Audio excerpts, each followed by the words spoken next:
Dengan adanya kenaikan harga Pertamax ini tentu memberatkan pastinya apalagi untuk kelas menengah dan ini punya dampak yang signifikan juga. Protes dari mahasiswa saat ini hari ini 12 Juni 2026 sedang dilakukan oleh mahasiswa Universitas Indonesia dan juga mahasiswa dari universitas lainnya.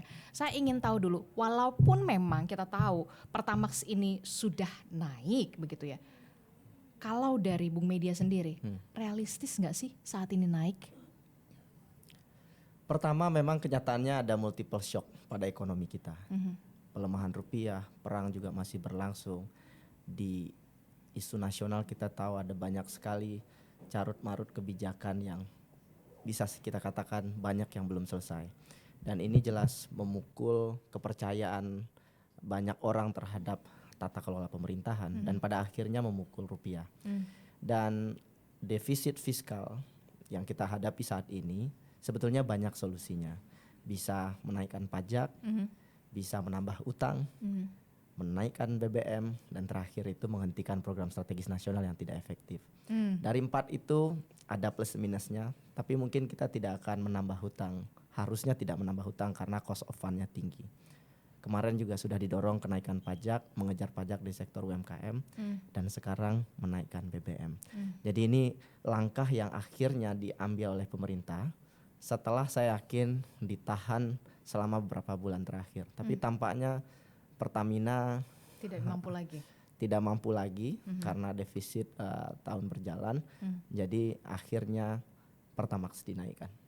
Dan ini adalah salah satu apa ya dikatakan kita tuh lama-lama diuji lah ya.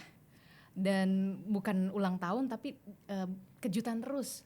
Ya. Nah itu dia yang lumayan juga begitu ya, ada BI rate naik, rupiah kemudian melemah, kemudian harga Pertamax juga naik.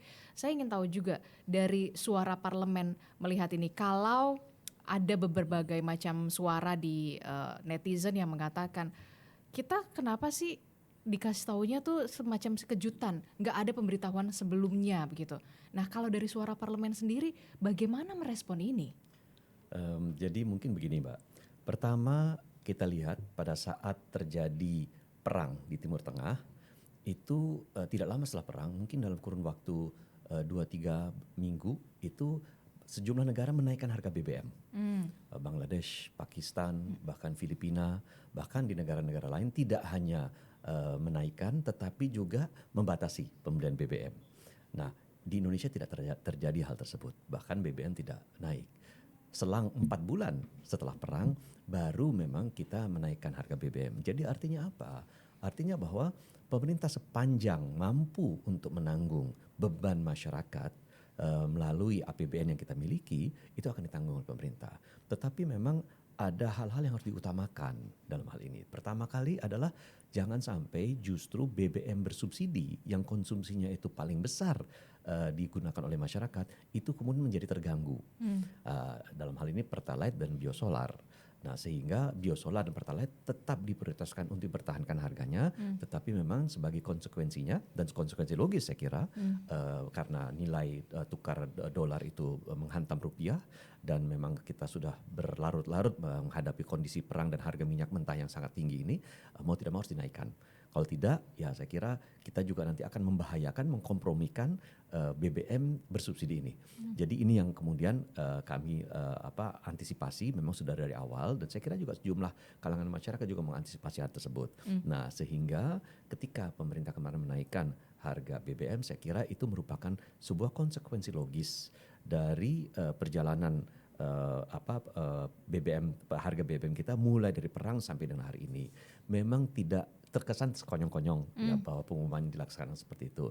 Tetapi memang kebijakan ini harus kita pilih. Kita mau membuat kebijakan seperti apa. Diumumkan secara sekonyong-konyong seperti yang saat ini seakan dirasakan masyarakat atau diumumkan sebelumnya. Kalau diumumkan sebelumnya yang kita khawatirkan terjadi panic buying. Panic buying yang kemudian suasana dan gambaran antrian di SPBU membuat masyarakat semakin kemudian merasa khawatir. Nah ini juga perlu kita cegah. Jadi di antara kedua kebijakan itu saya kira mungkin salah satu akhirnya dipilih, yaitu memberitahukan itu secara boleh dibilang ya diberitahukan dan diberlakukan saat itu juga.